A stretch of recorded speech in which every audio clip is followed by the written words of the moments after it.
Hello students, it is your first chapter, the three questions. तो student इसकी first video आप देख चुके हैं, उसमें मैंने जो फर्स्ट पार्ट था इसका करा दिया था। अब जो रिमेनिंग पार्ट है वो मैं आज स्टार्ट कराने जा रही हूँ और आप ये कह सकते हैं कि आप इस चैप्टर की ये सेकेंड वीडियो है। It is the second video of this chapter. तो second part is start from here. As the answers to his questions were so different, the king was not satisfied. तो मैंने आपको पहले video में बताया था कि जिसने भी वाइज पर मैन थे, विद्वान लोग थे, सबने डिफरेंटली आंसर दिए थे। क्योंकि सारे डिफरेंट आंसर थे तो जो किंग था वो सेटिस्फाइड नहीं हुआ, वो संतुष्ट नहीं हुआ उनके आंसर से। एंड गेव नो रिवार्ड, इसलिए उनको रिवॉर्ड भी नहीं दिया, यानी कि जो मनी उन्होंने प्रॉमिस की थी वो भी नहीं दी। He decided to seek the advice of a certain hermit. अब किंग ने डिसाइड कर लिया कि किसी हर्मिट की, किसी साधु के, कोई मतलब मैं उससे पूछूंगा, उनकी एडवाइस लूंगा, उनकी सलाह लूंगा। Who was widely known for his wisdom. और वो साधु जिनकी वो एडवाइस लेना चाह रहे थे, सलाह लेना चाह रहे थे, वो दूर दूर तक फेमस थे। The hermit lived in a woods which he never left. तो हर्मिट जो थे वुड्स में रहते थे, वुड्स में जंगल में रहते थे और फिर वहां से वो कभी नहीं गए, उसी जंगल में रहते थे, वहां कहीं नहीं गए वहां से अलग। He saw no one but simple people and so the king put on ordinary clothes. He saw no one, यानी कि वो किसी से नहीं मिलते थे, केवल ऑर्डिनरी पीपल से मिलते थे। जो सामान्य लोग होते थे, वो जो हर्मिट थे, जो साधु थे, वो केवल ऑर्डिनरी लोगों से मिलते थे और किसी से नहीं मिलते थे। तो इसलिए किंग ने क्या किया कि ऑर्डिनरी अपने क्लोथ्स पहने, क्योंकि नॉर्मल पर्सन बन करके गया वो वहां पर। Before he reach the hermit's hut, the king left his horse with his bodyguard and went on alone. और जब वो हर्मिट के पास पहुंचे तो उससे पहले ही वो रुक गए और अपने बॉडीगार्ड के पास अपना हॉर्स जो था, घोड़ा था, वो वहीं पे छोड़ दिया और अकेले उस हर्मिट के पास चले गए। क्यों? जिससे कि उन्हें ये पता ना चले कि मैं किंग हूं, हर्मिट को ये पता ना चले। As the king came near the hermit's hut, he saw the hermit digging the ground in front of his hut.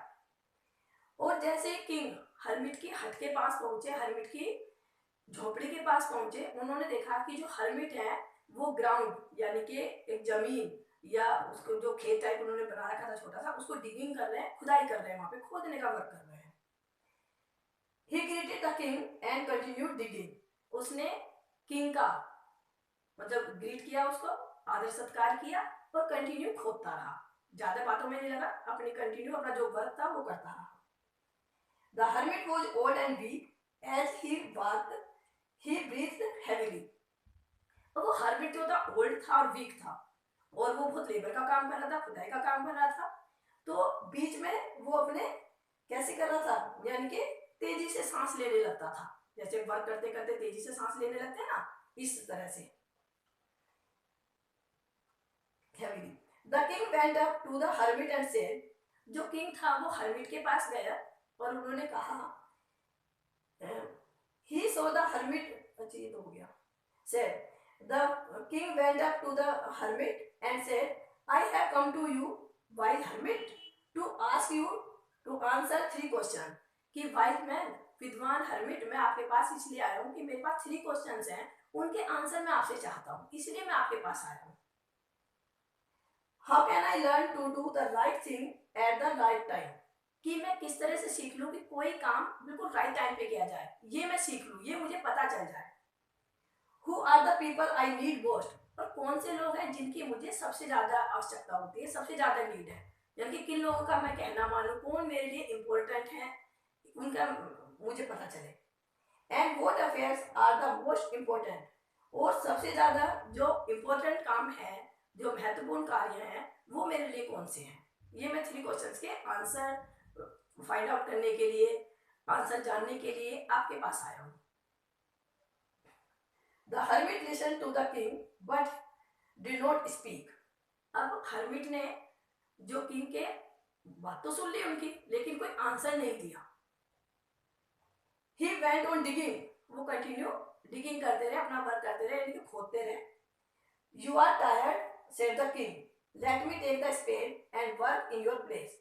तो किंग ने कहा उस हर्मिट से कि आप थक गए हैं, शायद आप थक रहे हैं, या अपना स्पेड मुझे दे दीजिए। स्पेड बोलते हैं जो खुदाई करने के लिए फावड़ा होता है, कि अपना फावड़ा मुझे दे दीजिए और अपने प्लेस पर मुझे वर्क करने दीजिए, यानी कि मैं खुदाई का काम कर देता हूँ, आप आराम कर लीजिए, आप शायद थक गए हैं। Thanks said the hermit giving the king his spade. अब अपना स्पेड, अपना फावड़ा किंग को देते हुए उस हर्मिट ने कहा थैंक्स, यानी कि राजा को धन्यवाद बोला।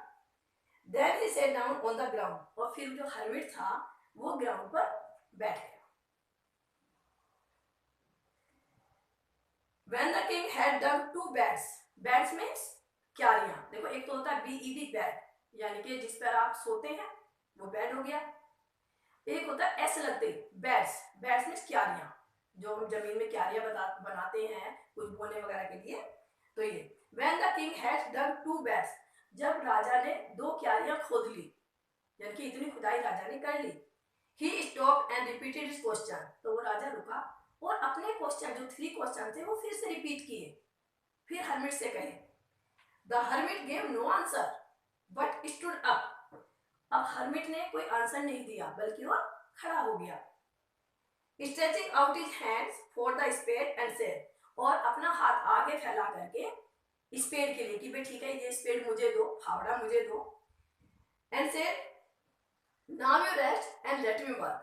ओनली इतना कहा हर्मिट ने राजा से, हाथ बढ़ा करके उसे फावड़ा मांगा और कहा कि अब मुझे वर्क करने दो, आप रेस्ट कर लीजिए।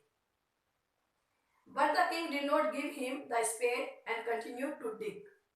लेकिन किंग ने उसको स्पेड नहीं दिया, हर्मिट को स्पेड नहीं दिया और कंटिन्यू खुदाई करता रहा। 1 hour passed, 1 घंटा बीत गया खुदाई करते करते। Then another, फिर उसके बाद 2 घंटे बीत गए, यानी कि ऐसे ही टाइम पास होता चला गया। The sun went down behind the trees and at the last king stuck the spade into the ground and said, the sun went down behind the tree. यानी कि जो सन था, सूरज था, वो भी ट्री के पीछे चला गया। इट मीन्स कि इवनिंग होने लग गई, सूरज भी पेड़ों के पीछे छिप गया। And at last the king stuck the spade into the ground. और लास्ट में क्या किया कि किंग ने जो स्पेड था, फावड़ा था, उसे ग्राउंड में ऐसे गाड़ दिया, स्टक कर दिया, यानी कि वहां पे रख दिया, अंदर को तरफ को गाड़ करके छोड़ दिया। And said, I come to you wise man for an answer to my questions, कि हे विद्वान आदमी, हे महात्मा जी, हे साधु, मैं आपके पास अपने 3 क्वेश्चन के आंसर जानने आया था। If you can give me no answer tell me so and I will return home. और यदि आप मुझे आंसर नहीं दे सकते तो मुझे बता दो, जिससे कि मैं वापस चला जाऊं, अपने घर रिटर्न हो जाऊं, अपने घर वापस चला जाऊं। आप मुझे बता दीजिए अगर आंसर नहीं दे रहे तो। Here comes someone running, said the hermit. अब एकदम से हर्मिट ने कहा कि शायद कोई दौड़ता हुआ आ रहा है, ऐसा लग रहा है कि कोई दौड़ता हुआ आ रहा है। ओके स्टूडेंट्स, आपकी वीडियो आज यहीं पे खत्म होती है, और जो इसका नेक्स्ट पार्ट होगा, रिमेनिंग पार्ट है, वो हम नेक्स्ट वीडियो में करेंगे। Okay, thank you very much.